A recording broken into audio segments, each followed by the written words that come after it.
Is this for the? It's got a magnet somewhere. There's a little magnet.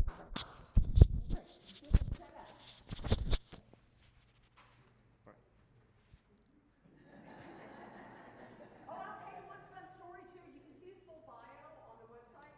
But So these go over over your ears? a thing on This is crazy. bullying. You did a video, I guess, on bullying. I hope you're maybe to talk about it. Yeah. And got him all the way to testifying at the U.S. Senate. Is this I correct? spoke at the U.S. Senate. Or testifying, Yes. different. You're right. To Okay, you speaking. can tuck that one over your neck and throw it in I your wasn't pocket. under oath. Oh, let me see that again. Not like it would have mattered anyway. Okay, there we go. Pediatric cancer. So Yes. you've done lots of things for all that. Wow. This is a first for me. This might be bad, guys. This power might go to my head. Go straight into use. You got can do HDMI USB-C.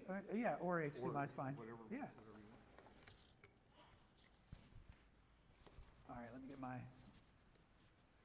DJ equipment going. Whoa.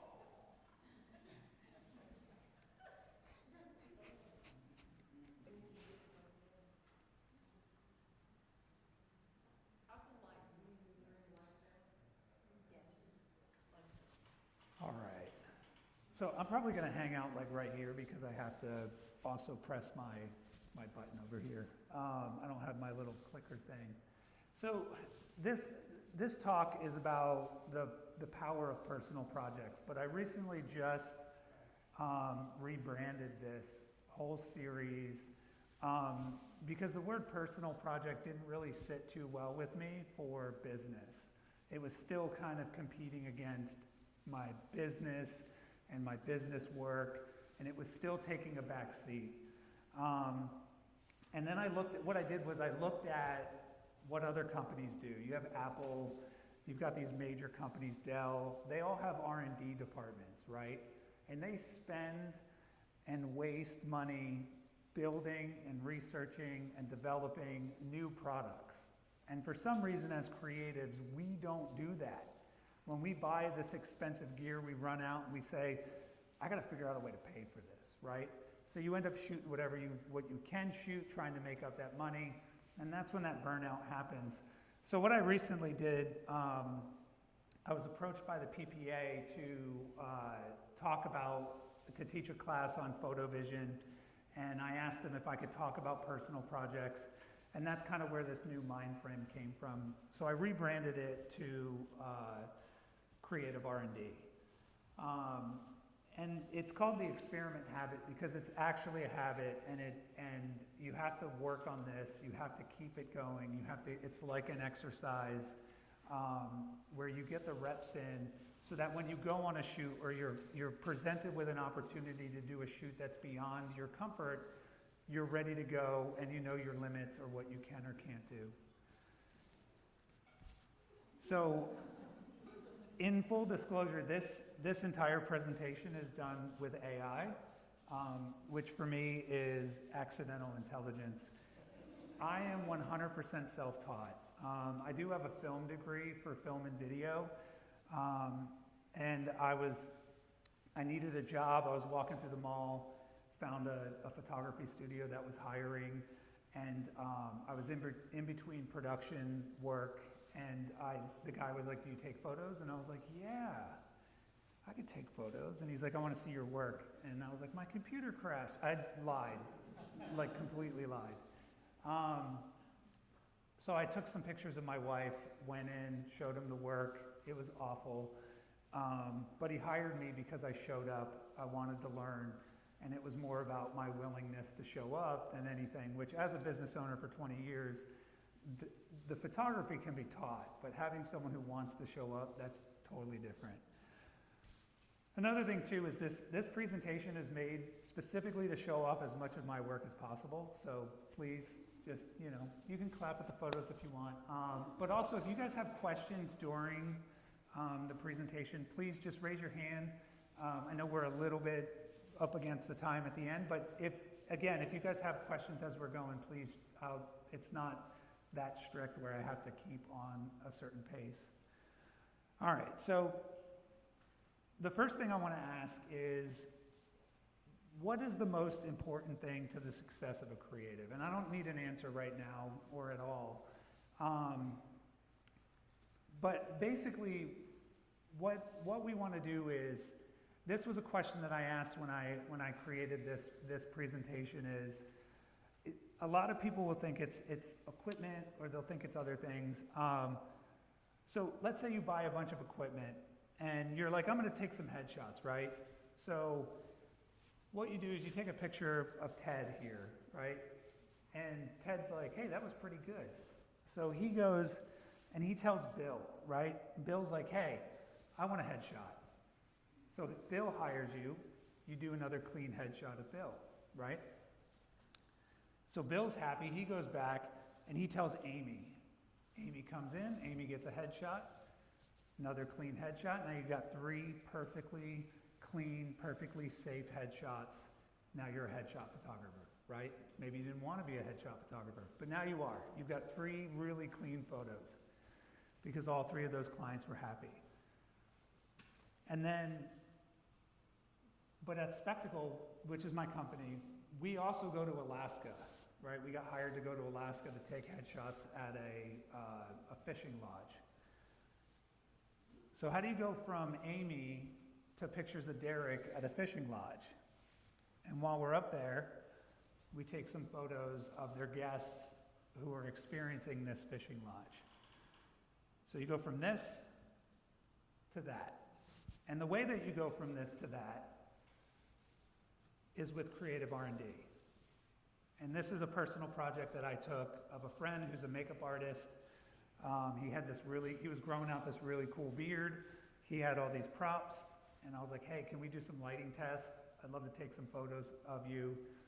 So Derek sees this photo, and Derek's like, hey, this kind of matches our vibe and our style. Do you want to come to Alaska? What do you charge for headshots? What do you charge for you guys to come out there and spend a week with us? So although this photo is clean, it pays the bills and it feeds the family, it doesn't feed me as a creative. So again, what is the most important part or important thing to the success of a creative? Anyone want to guess? The wow factor? That could be. Anyone else? What's the most important thing to fun? That's there too. I've asked this question a bunch of times. Sometimes people say your camera, your gear, who you know, what you know. I think the most important, so people will say equipment, business skills, who you know, personality. Really the most important part to a creative is going to be their portfolio. Your portfolio is proof of what you do. It is what people hire you to do. Your clients or your subjects are not creative. They come to you, they see a headshot, and they say, I want that.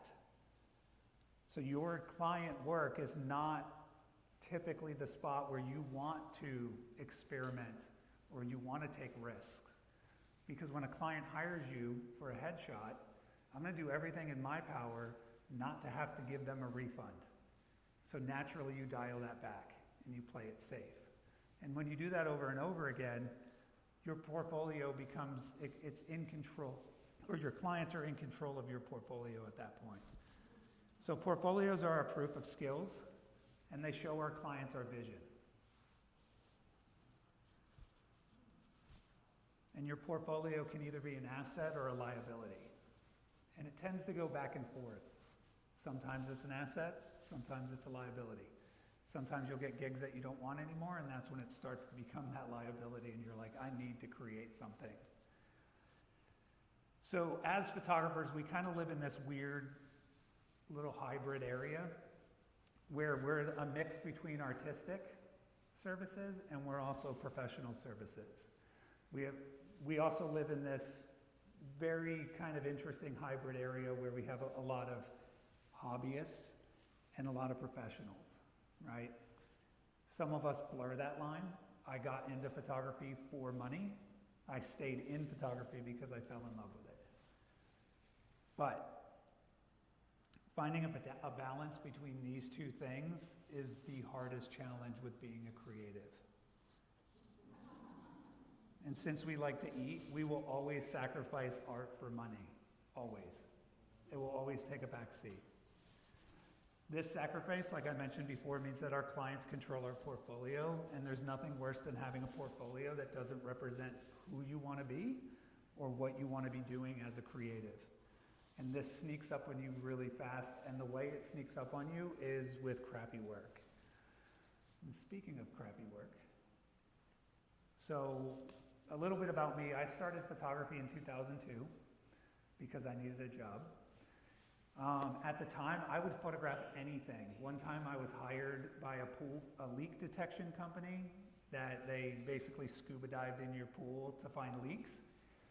They hired me to represent what it looks like when someone has a leak. So they wanted just a photo of a hose sticking in a pool, dripping. And I showed up at sunset. I bring in a light. I'm photographing this dripping hose. I mean, going all out just for a hose. I was also shooting weddings. I shot a wedding every weekend for at least 5 years straight. And I was getting burnt out. I hated it. I was seeing other photographers create things that I thought I could create if only I had the opportunity to do it. It felt like I was selling the same thing every weekend to every single client, just rinse and repeat. So in 2012, I quit. I figured out I was going to sell all my cameras. I booked my last wedding. I told my wife I can't do this anymore. We had just had our son. He was about 2 to 3 years old now. And again, I was trying to be like everybody else. My creativity was gone, and I decided that this was it. So as I was gathering all my stuff, I found a notebook full of ideas that I had written down throughout that 10 years of photography. And there was an idea at the top that was very simple. It just said a child reading a book. And I had drawn out an idea of cutting a hole in the book and putting a speed light in it, and having a kid open it and using the pages as a softbox to, kind of hit the child in the face with this light and have this magical kind of look. So I found an old book, cut a hole in the back, glued the pages so they looked like they were waving. I brought my 3-year-old into his room. We scattered toys around. He threw a fit, and that's when I realized I can't work with my children because I don't have the patience with my own kids. Other kids I'm good, but with my kids it's like, do you not realize how awesome this is going to be? Can't you see my vision? And my wife's like, you have to stop. This cannot happen. So I got about 3 shots off with my son Caden, who's 16 now, wild. But and I went into Photoshop, spent about 3-4 hours in the Photoshop, and just went overboard. And this was the result of that photo. I put this online in what was a very feel cute, might delete later kind of moment. It really was let me just see what this does online. And it took off. At hundreds of thousands of photos later, this was my most popular photo. I got my first publication in Photoshop magazine for a tutorial on this. This led to a client hiring me to do presentation and graphic design for Apple, Cisco, a bunch of different things. One photo, 12 years of just garbage. I mean, the bride and grooms were happy with their photos, but it did nothing for me, right? So this just takes off. So I'm looking at it and I'm trying to figure out why. Why is this photo so good? Why did it do so good online? And I realized that up until this point, I had been neglecting the only thing that separated me from every other photographer, which was my ideas. There's probably people in here with the exact same camera I have. Probably people in here with 3 of the exact same cameras I have. It's not the gear, it's your ideas.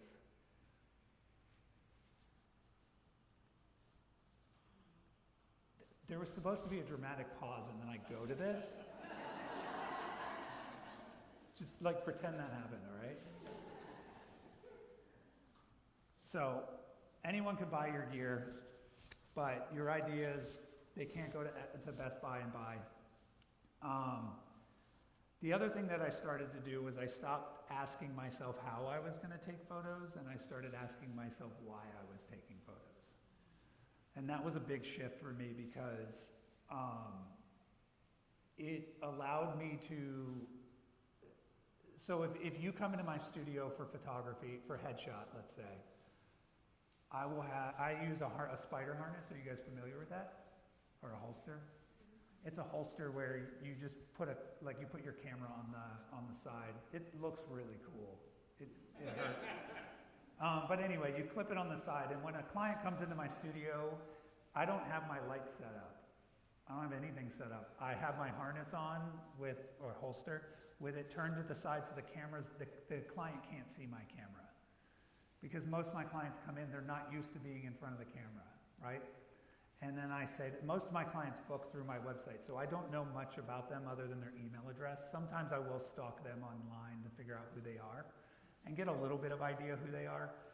But when they book, they come in, the camera's to the side. I say, hello, my name's Rich. You're here for a headshot today, hopefully? And they're like, yes. And I'm like, what kind of business do you do? And they're like, oh, I'm an accountant. Oh, okay. So you're not a comedian. We don't want the bright backgrounds. Or maybe you do. What kind of accountant? Oh, nonprofit. Oh, so we want a little bit softer look. And what I'm doing during that time is I'm relaxing them, I'm connecting with them, I'm showing an interest in their business, but I'm also building out a photo in my mind of my approach. Because a headshot is a headshot, right? But to them, to figure out, if they walked in, the lights were set up, and I go, headshot, cool, stand here.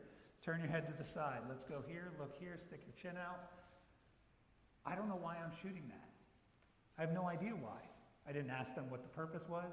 Now, with headshots, sometimes they're just required by their boss to go get it. They're not even paying for it. But you should still figure out why you're creating before you figure out how. And that's going to help you guys. That's with everything. The birds on the beach, right? Figured out how, now figure out why, and it all goes together.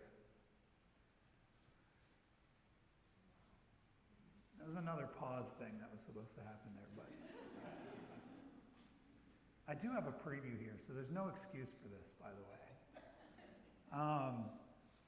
But when you do figure out your why, it enhances your how. It's like a Red Bull for your how. The how should come second nature. Why is really going to do that. And what these creative R&D projects do is they force you to focus on why first. And the reason is because when they are creative R&D or personal projects, you have to put in extra time to do them, right? So you're going to figure out why first. Why am I creating this? What feeling am I trying to do? The other thing too with this presentation, half of this is, it sounds like a very will it into existence kind of approach to it, but I am going to show you like, here's a personal project and here's how it made me money. So I'm going to give you like proof of this. It's not just like, put it on a wall, slap it every time you walk outside. This has worked for me. I just got back from Texas photographing the Savannah bananas. So that is a direct result from these projects, and I can prove it. All right, so personal projects 101. What do they do for you, right? Well, first off, they're the perfect environment for creativity. They give you the freedom to fail without fear. You have no one to prove but yourself. It allows you to take back control of your portfolio. And it gives you the skills you never knew you would need in the future. And this one's important too. And then the side effect of that is you're going to get updated portfolio. You're going to create new clients. You're going to learn these new skills. And then there was another side effect of these creative R&D projects that I wasn't even prepared for. And that was you're going to inspire other people. Now, this photo here, my friend made this mask. He sculpted it. He's a special effects makeup artist. He's actually online. He was Chris Hemsworth's makeup artist in Thor. So he's the one that put like the fat suit on Thor. Like there's like a video of online like putting a fat suit on Chris Hemsworth. That's not on my IMDb, so that's pretty cool, by the way. So anyway, he sculpted this, he painted it, he was putting these online, and he came to me and he said, Rich, I need photos of my products to put online. Would you mind like taking some photos of me? How much do you charge? And I was like, dude, listen, like you can't afford what I'm gonna charge you, but I can't afford that mask. So everything I shoot for you, I want one. Like you give me one of these, I'll shoot it. So this was the first one we did. We rented the studio for the day. We went in, we shot a couple hundred photos, went through, retouched a bunch of them. He put them online. This was a character from a game called Batman Arkham Asylum. And it's a character called the Scarecrow. And he uses like a toxic hallucinogen gas. He also has the yellow lantern ring down. This is very nerdy. It's important, believe me. He's got this yellow lantern ring down here. This is all important because it tells the story of what this character does, right? So this game is about to come out. He based this mask off of that character. Warner Brothers sees this and they reach out to us and say, hey, we want to do a campaign where we highlight cosplayers. And they wrote me and they said, can we do an article about your cosplay? And I said, I'm just the photographer. This is my friend who made it. I would love to be a part of this article. Can you do it from the point of view of a photographer as well as the makeup artist?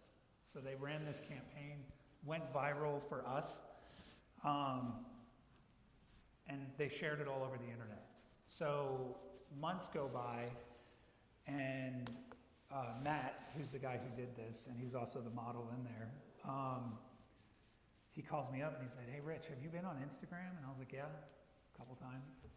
He's like, have you seen what people are doing with our photos? And I was like, no, is it bad? Like, it's the internet, like it could be crazy. So he sends me this photo. And people are getting tattoos of our photos on their body. And I was like, that's really cool. And Matt was like, that's my face. That's Matt on some dude's arm. So then I go down a rabbit hole and I start typing in like hashtag scarecrow tattoo, right? And then there's another one. And it's not just one photo from that series, it's multiple. And it keeps going and going and going and going.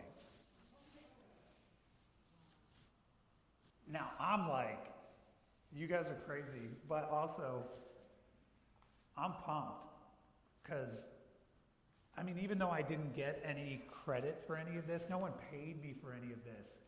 It was a free shoot that I did with a friend. Yeah, that's awesome. I should have done that.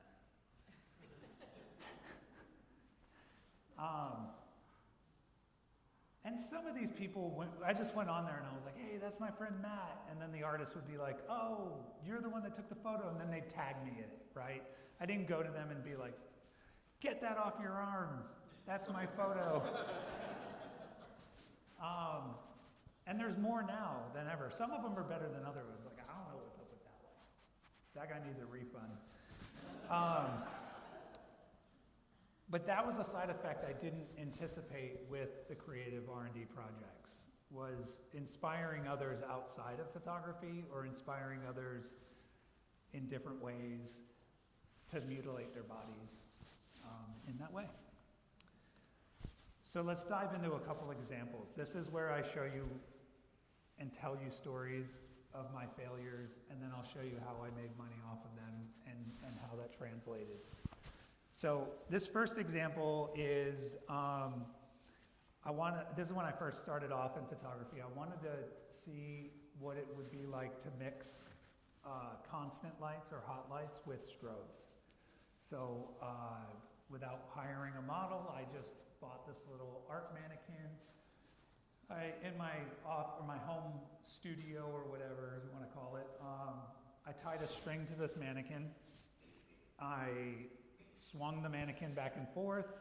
I had a long exposure. I'd hit the exposure, the mannequin would slide, and as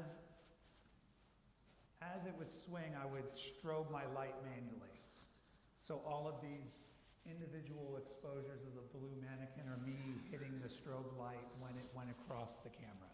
Does that make sense? So long exposure, it's rocking back and forth, and I'm just like, bop, bop, bop, bop, bop, bop, bop, bop, bop, and it gets that effect. And then I tried one like this. I was like, oh, what if I spun it? So I wound it up, let it go, long exposure, hit the strobe light, bop, bop, bop. You can tell in here I got my color balance a little bit better on the mannequin. It's not as blue because the hot lights are very warm, strobe lights are very cool, and we mixed the two in here. Kind of looked like a flame effect, right? So then this artist reached out to me and she's like, I'm coming out with a new album, this new thing that I'm doing. Is there any cool, anything cool we can do creative? And I was like, yeah, what if I have you start at the bottom of the frame and then I'll say go and you rise up and then stop at the end and I will strobe the camera or the light at the top. And that's the exact result. That's all in camera. The exact same thing. The exact same technique. I had someone from the Orlando Ballet come in. They wanted to do something unique. So we rented out a studio. I bought these pretty low-powered LED lights. And this one we did like a rear curtain on this one. So this one actually triggered by the end of the cycle. So exposure would go. She grabs the light and she dances. It looks like she spells out love. I think it looks like love. Dances across, and then I'll say 3, 2, 1, and on 1 she jumped and posed in the air. The lights go off, we get that long exposure. That's all in camera, no Photoshop except for cleaning up the background. This was before AI too, by the way. All of this was before AI.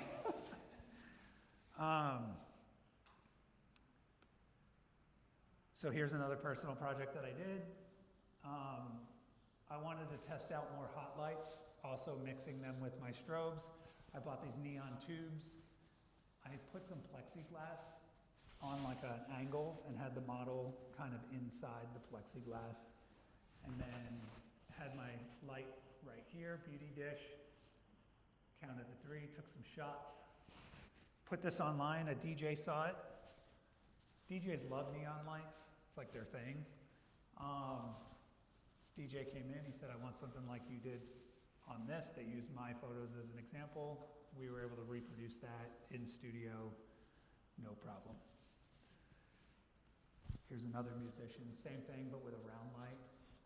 This is actually done in post, this round light. And then the rim lights are all to kind of sell the illusion on that. Another thing I did for a while before I was banned from working with my kids is I would, especially this guy, he's like, yeah. So they would tell me, they'd be like, I want this costume. And I'm like, okay, you can have this costume, but you have to do a photo shoot first. Right, so we bought this costume, we went to St. Augustine, ran around St. Augustine in this costume, went to a museum, went to the water, the castle, did a bunch of photos out there. This is a really cool project to work on as well because with my kids, I allow them to pick out what they want to do. It's more of a collaboration with them, so it helps me kind of work with kids a little bit. Gets them a little bit more comfortable with being in front of the camera. And then also, the challenges throughout the day of, okay, this was an active museum. So we have to be patient. We can't just run in and do this. There's a bunch of stuff that we were learning in this. I did one with my daughter. I bought this BB-8 online, painted it, made it look all beat up. We went out to Claremont, found a construction site with some, kind of orange sand. I asked her to smile. She said no because Ray doesn't smile in the movies, so she's a method actor. And I was like, I can't argue with that. Released this online. This also went viral, got posted, shared a bunch of times. And then, interestingly enough, I put this on Etsy and sold about 5 of those as props. So, here's another one of my daughter as Judith from The Walking Dead. She has no idea what this character is, by the way. This was me being like, The Walking Dead's out. You could pull this off. We're going to go do this. Just stand there with a sword and a gun. So that's that. And then this professional cosplayer reached out to me and said, he goes to a lot of cons dressed up as Jason. And he's like, I need a poster that I can sell for $10 and do autographs. So because he saw that other work, we did this. This was a paid shoot. He printed out 500 of these posters, took them to the conventions. I charge him for the prints. He charges his clients. Everyone's happy. Another mask that we did for some cosplay work.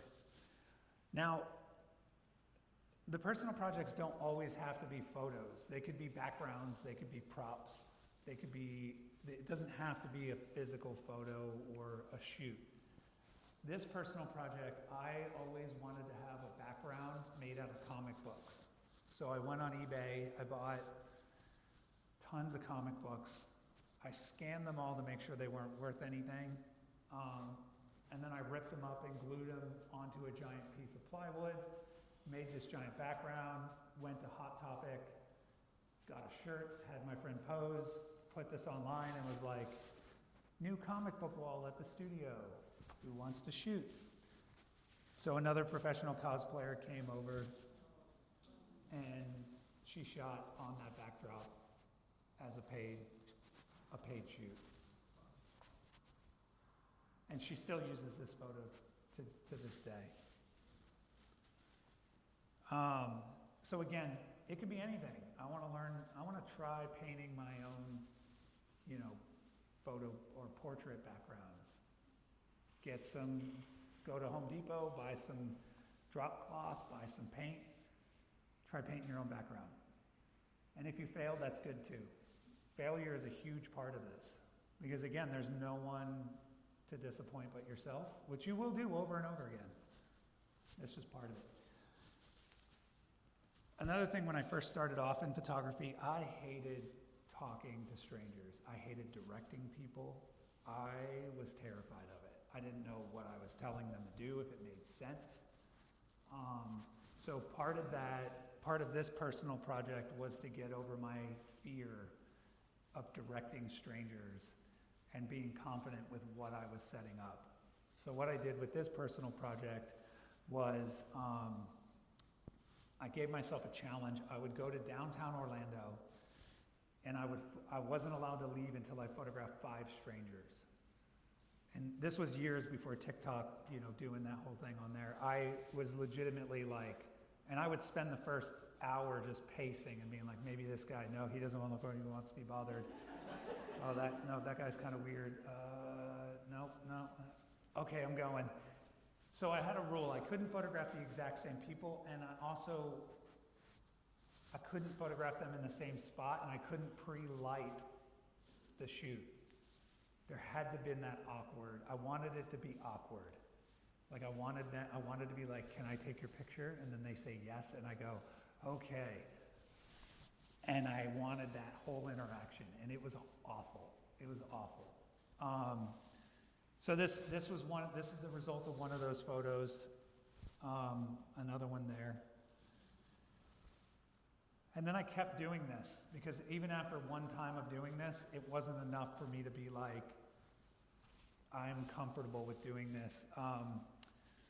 One year on New Year's Day, the family and I went to Wekiva Springs, and I was hanging out with the family, and I look over, and there's this old wizard guy in the water, and I was like, I need to go home and get my camera. Like, I have to take this guy's photo. So I run home, I grab my gear, I get back, he's still in the water, and now I have my gear, but I also don't have the courage to just bother this guy.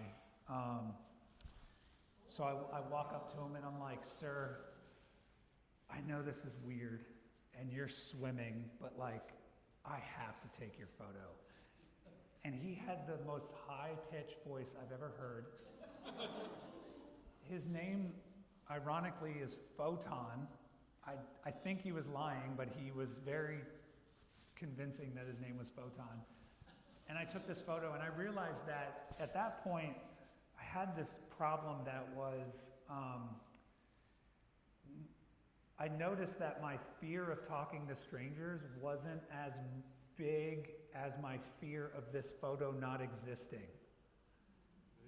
And I started to, it started to really fight, and I was like, I just have to do it. And if he tells me no, I'll curse him for the rest of my life, but like, at least I was told no. And the result was it was a very positive experience. I spent 2 minutes with this stranger, talked to him a little bit. He went on his way, and that's it. That's the way it worked. Fast forward a couple years later, I'm done with a headshot session at my friend's studio. I go to get dinner at a Wawa, and I'm standing in Wawa waiting for my sub. And I look outside, and there's another wizard guy. And he's sitting there eating his mac and cheese. And I'm like looking around, like, does no one see this guy? Look at this dude. And he's eating his mac and cheese, is in his own world, and there's this storm coming in. And I'm like, instantly, dude, this is like Gandalf. He's gonna be there. I'm gonna ask him. He's gonna say yes. We're gonna have a 2-hour photo shoot in the middle of a parking lot. It's gonna be epic. But he's very much enjoying his mac and cheese. Like, he's into it. So I get my sub, I get in my van, I pull around and I park in front of him. You're the wizard now. And I'm like this, eating my sub while he's eating. And then I start putting my gear together. Because like, I want to make sure if I get this guy's permission, I'm going to like have it ready to go. So I finish my sandwich, I get out of my car, I'm in a van, by the way, so it's even creepier, but I open the van, I'm putting together like a giant Octobox, right? I have an AD600, I'm putting it on the stand, I'm doing all this stuff, and I look up and he's gone. Gone. And I was like, oh no. And I'm looking around and I see him at the street, walking down 1792, and I was like, oh, so I throw everything in the van, I slam it shut, I don't even secure it, I back out, my other half of my sub's like rolling around on my seat, I pull out onto 1792 and he's walking in front of an Olive Garden, and then he cuts into the parking lot, and I was like, yes! So I cut into the parking lot ahead of him, and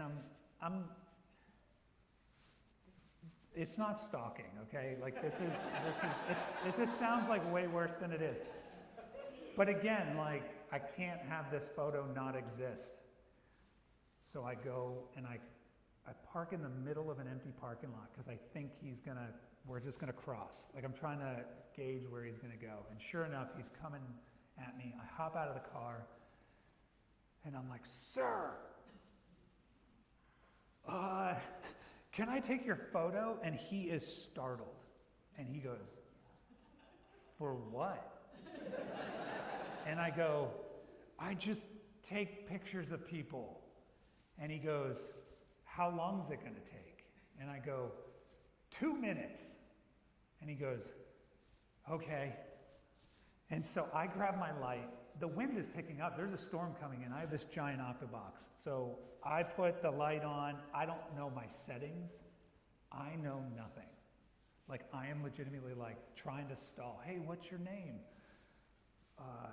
He's like, my name's Pete. And I was like, do you live here? And he's like, oh, and then, so I get the light on and I take 2 shots. One of them's out of focus, the other one's in focus. And he goes, okay, bye. And walks away. And I'm just standing there with, like, I don't know if you've ever done this, but you put your foot on the light stand so it doesn't blow away. And you're like this. So this is that photo of Pete.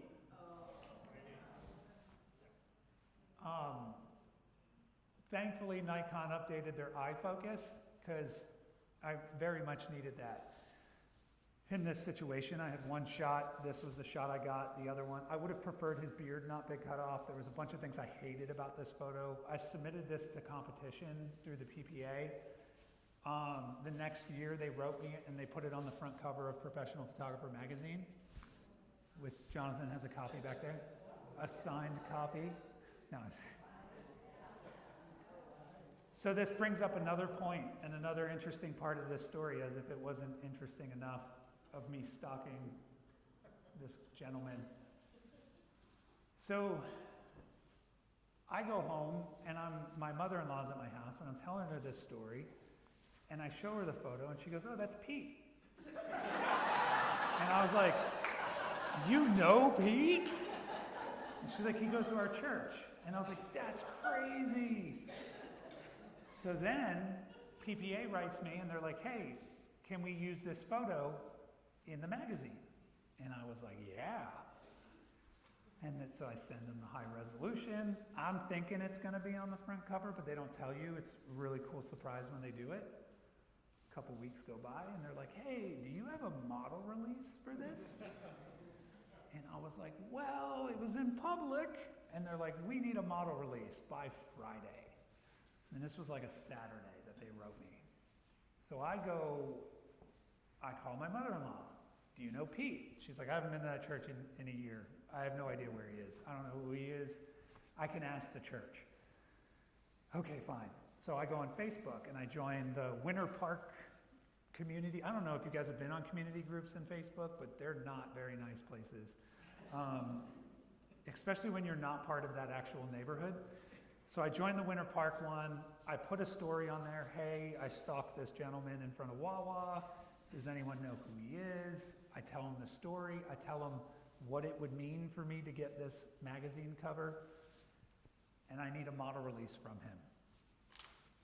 A couple days go by and this lady writes me and she says, my parents live next door to him. He goes to church with them. My dad's going to call you today. He just wants to get some information. The dad calls me, talks to me. Turns out he is basically a recluse, doesn't talk to anybody. He's undiagnosed autistic. The guy was shocked that he let me take his photo. And I was like, so was I. I was like, he gave me 2 shots and said bye and ran away. And he goes, that sounds like Pete. So he's like, I have a scheduled time to go to his house to ask him for the release. Like everything had to be planned. And he has requirements. And I was like, okay, what is it? He's like, he wants 3 copies of the magazine and he wants 3 8x10s of it. And I was like, done.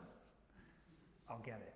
So Thursday comes around and I'm like, hey, I don't want to bother you, but like, I'm about to miss this.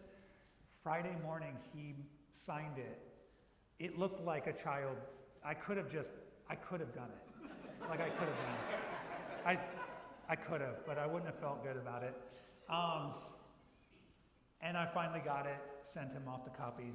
So this is a long story for this personal project, but it is the most important thing that what I do now.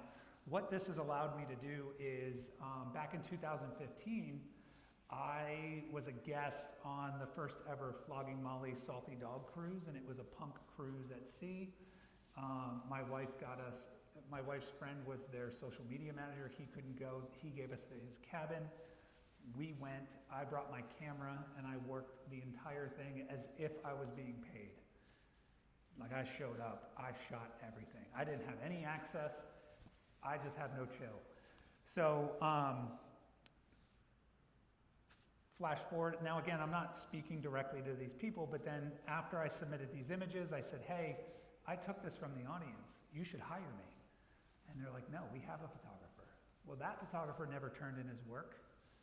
And when he finally did turn in his work, it was only of the band. And those photos could have been taken anywhere. It didn't sell the cruise or the experience of being on a festival cruise. So they were like, hey, Rich, do you want to do this? And now that's led to one of my biggest clients, which they do about 32 cruises a year. I do about 4. My company does 8. And we do photo and video for them. And that's everything from celebrity chefs. We do a Food Network cruise every year. I do 2 of those. And then I've done the Beach Boys cruise. And this has put me in front of people that I've grown up watching or seeing on TV. And strangers are one thing to be nervous in front of, but a stranger that's a celebrity is a whole nother level. You have to have a level of confidence that's like, I'm going to tell John Stamos what to do. Like, that's what's going to happen right now.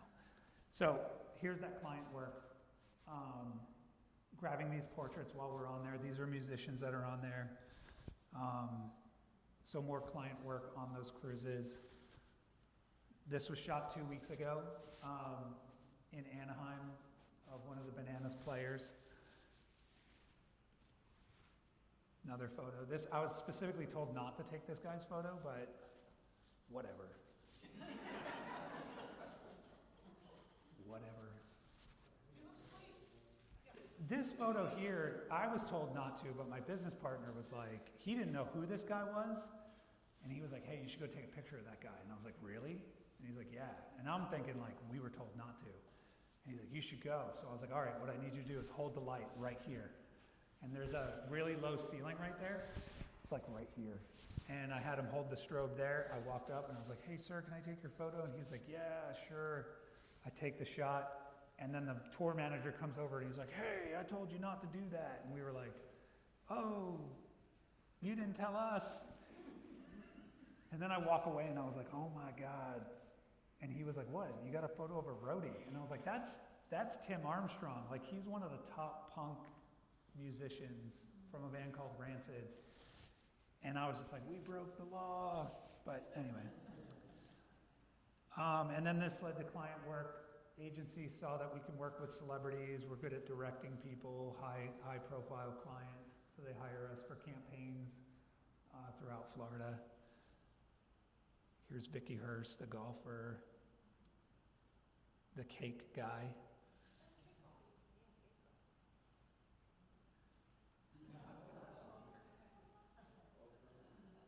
That was a terrifying experience, by the way.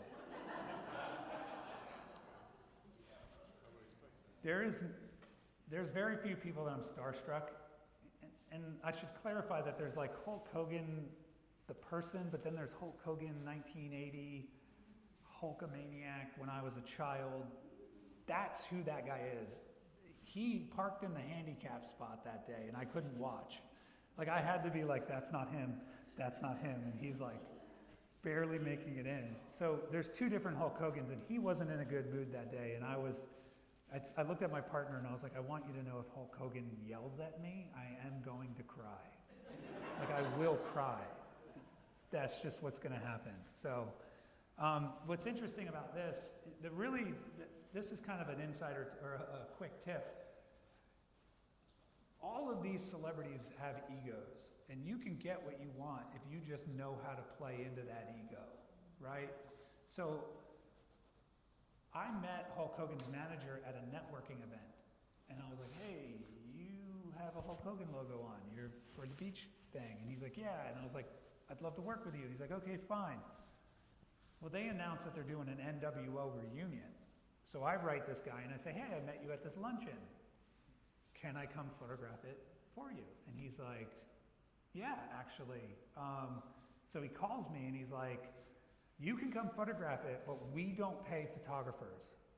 He's like, we just don't do it because we have so many photographers that will do it for free. And I said, okay, I'll do it for free, but I want 30 minutes with Hulk Hogan. That's what I want.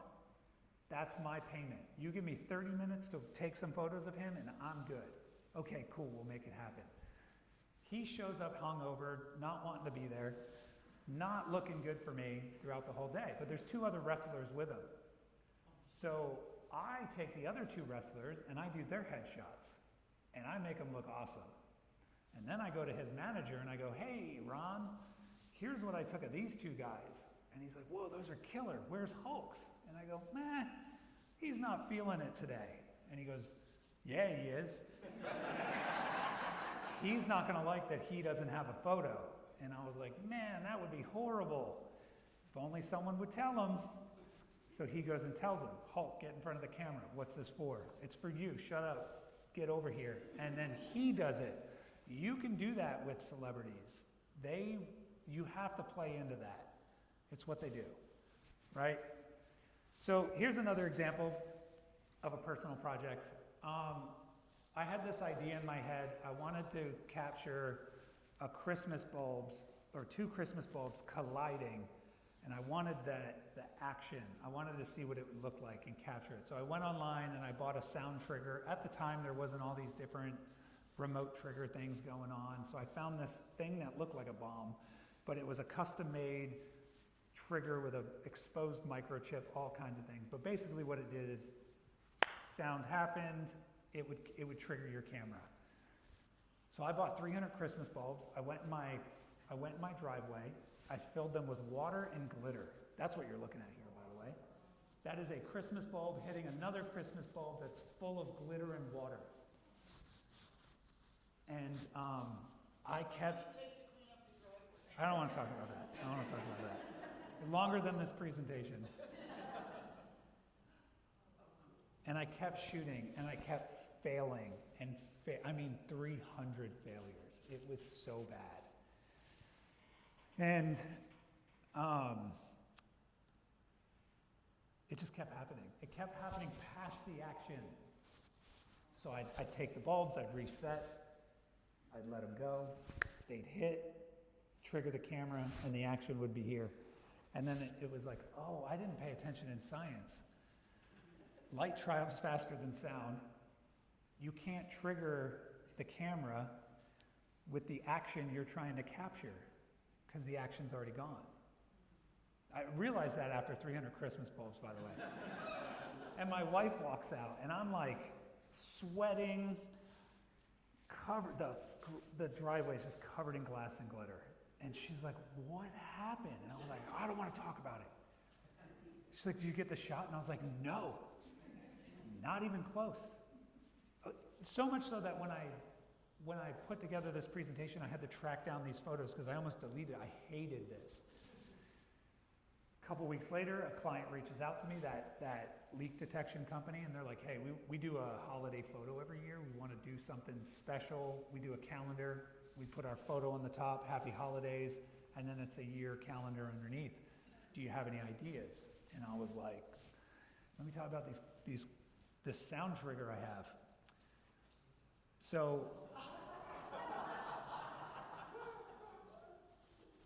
that's all in camera, except they're photographed individually and composited as a family. I was brave that day. I wasn't brave enough to do all four at the same time. So, because I learned that light travels faster than sound, I got a giant ladder, I got a giant balloon, and I took the scissors, and I snapped the scissors and cut the balloon, and I put a delay. By the time the sound hit the camera, the water hit the head right at that time. That delay depended on how tall they were, right? Hers was a little bit longer of a delay, but you could hit it right when you wanted to because this trigger was done after the sound. Something I would have never pitched to a client if I did not spend the night in my driveway covered in glitter, which is the worst thing on earth. And that's what it did. It gave me the confidence to then pitch this to them and say, hey, I'm going to drop a water balloon on your head, and it's going to look cool. How do you get them not to blink when the water hits your head? Because by the time they actually, it hit their head, it happened so fast. But it was a couple challenges. Also, You don't have many shots when you're trying to make them look dry. Right? So, another thing that they can do, personal projects or creative R&D can do, is you can make statements. I had thought of this idea. I wanted to create a back-to-school ad, but instead of seeing the graphic tees that they talked about, I wanted the kids to be in bulletproof vests. So I went to Target's website, I looked up their latest ads and how they shot them, how they were designed, and then I got a bunch of kids to come in, and I put these bulletproof vests on them, and I had them pose as if they were selling the tees, and I put it online, and it went viral. I was on the news. They were asking me all kinds of questions. One thing that the news can't really understand is that, like, and one thing that will help you guys if you ever do something like this where you're making some kind of social commentary, especially as photographers, is because they're going to ask you, and this will defend your work and make it defensible, is don't put your personal opinion in it. Present the issue. Let them debate the solution, right? So when they would interview me, they'd say, well, what do you think we should do? And I say, I'm just a photographer. I feel like we've hired people to do something about this. Maybe they should do it, you know. But this exists. This is an issue. So nothing in here is me saying, here's the solution, because that's debatable, right? This is an issue that our kids go through. My kids go through active shooter drills. So I thought this. And then shortly after this, they actually came out with bulletproof backpacks, where the art becomes real life, right? So that's one of those. Another thing that I did back in 2013, I was driving home and I was listening to a report about bullying, and I thought, man, would we say the things we say to people if it left the same visuals as physical contact? Right? Like, would I say the things to you if it left that bruise? And so I called up a friend of mine, makeup artist friend, Matt was there, and I got a bunch of kids to come in, and I wrote down a list of words, and they picked out these words, and we put it on their face in the form of a bruise. And this series went absolutely viral. I was on Good Morning Poland. This is the one that I spoke at the U.S. Senate for the UN AIDS organization. And these are the ripples that you don't realize could happen. So the UN AIDS organization called me up and they said, would you bring this series to the U.S. Senate? We're going to display it in the Capitol. We want you to talk about it. And I was like, sure. And so I go up there, they fly me up, and I get there, and I'm like, why am I here? And you're the UN AIDS organization. This is verbal abuse. This is bullying. And they said, through our research, we have found that there is an 80% increase in the transmission of AIDS amongst domestic violence survivors. So what we are going to do is we are going to start tackling that to decrease the transmission of AIDS, because these victims are turning to sex work and drugs and getting into abusive relationships. So that's why we're going after that. And I was like, now it makes sense. So I gave a talk about this series there. This was also a great series. This series got me verbally abused online, mostly by the photography community. They tore this apart. I shot this in a specific way because I didn't. Most portrait work, you would fix these things. You would not let them wear that kind of stuff, but I wanted it to be almost like a candid shot, but also lit like a portrait, so that the focus went to that.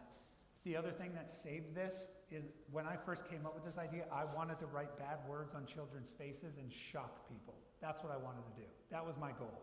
I wanted to be the artist that wrote these words on kids' faces and be like, I'm a rebel. Look at me, I'm edgy. These kids would not let me do that. They would come in, and that was the worst word, stupid. And I'd be like, here's a list of horrible words. Pick the one that's your word. And they would go, my word's not on there.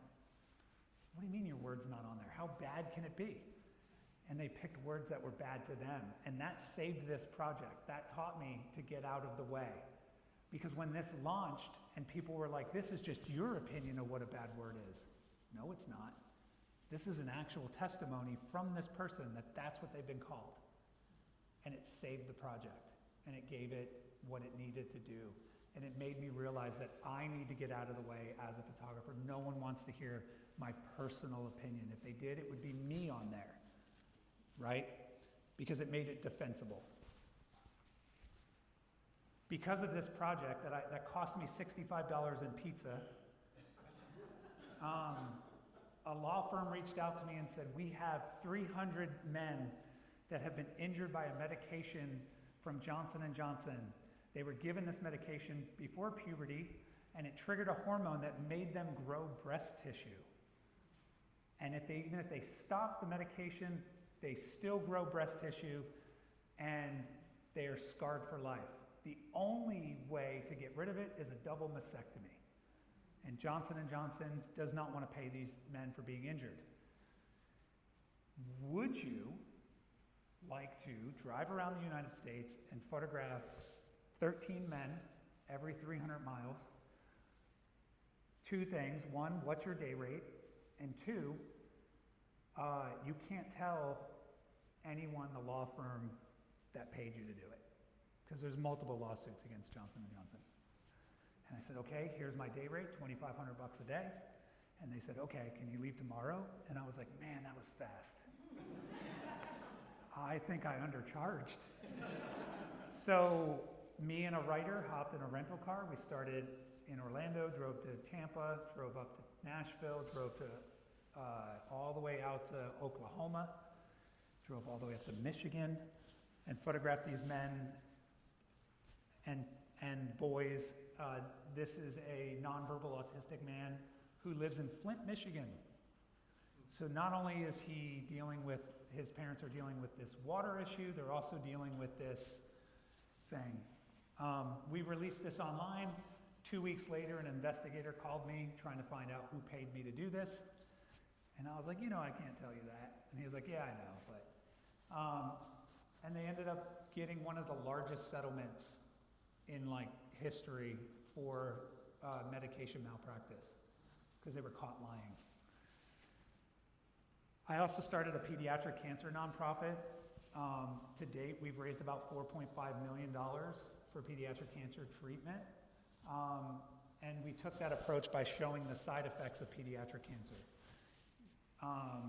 We started this because of the campaigns that we did, and we realized that they had such a big impact because it showed the actual truth behind pediatric cancer as opposed to just cute, smiling kids.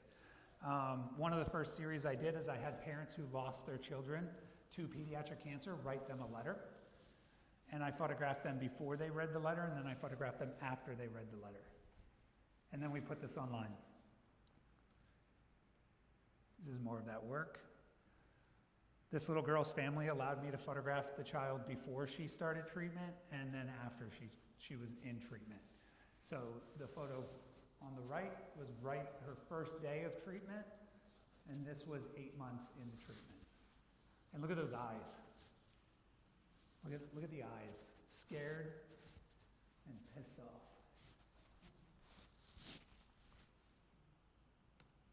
Here's another personal project.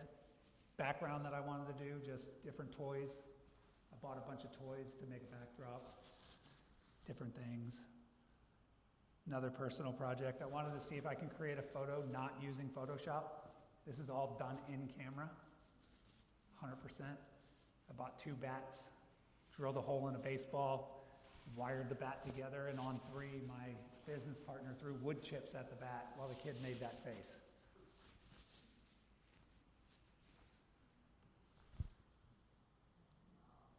Another personal project. I wanted to use my Cricut to cut out paper, so that's all in camera, trying different things with that. All right, but here's the thing. If all you do is personal projects, you're a starving artist. Personal projects don't directly pay the bills. But if all you do is client work, you're starving your art. And that hurts us just as much. This is, if all you do is client work, they control your portfolios. They control your creativity, and eventually you will get burnt out and not enjoy what you're doing. And every time I get antsy and I'm like, man, I really hate this. I hate the work I'm doing right now. If I look at my schedule, it's because I've been neglecting my creative R&D projects. So now what? What do we do from here? Well, the first thing you want to do is write down all your ideas. Doesn't matter how half-baked they are, how fleshed out they are, they will lead into something. They may lead into nothing. Write down your ideas, every single bit of it. In the middle of the night, leave a notebook next to your bed, have an Evernote or something on your phone, write those ideas down. There will be a time when that idea could be useful. Document the entire process. This is very important. Content is king. Sometimes, even if you fail at the project, document it. People want to see the process. They love it when you fail, not to make fun of you, but to relate to you. They want to see that you're relatable. Show how the project made it to this point, and then nothing came out of it except later when it does. It's all good content. One of the things you're going to have to do once you start doing this is you're going to have to start managing expectations. When I did that photo of my son, and I posted that online with the book opening up, all these clients were like, I want that. Let me do that. And I was like, okay, let's do it. And then I show up and I was like, here's what it's going to cost. And they're like, what? You were only charging $250 for a family shoot. Now this is like thousands. And it's like, yeah, this takes more time. So you'll start to shed off clients that don't want to pay that stuff, but then you'll be able to work that way. Here are some rules. How are we doing on time? We got to wrap. Okay. Okay, I can pump through this real quick. This is almost over. The rules, here are the rules. 1 personal project per quarter. Do not play it safe. It cannot be something you're used to doing. If you're used to doing headshots with strobes, do headshots with constant lights or natural light. Cannot be safe. It doesn't count as a creative R&D if it's safe. Ignore the what ifs. There's a million what ifs. Ignore them. They will never go away. 70% is better than 0%. And this is a duplicate slide because, again, I only did this so that I could show off more of my work. Beware of the what ifs. And then the other rule is get started. I'm out of time, literally.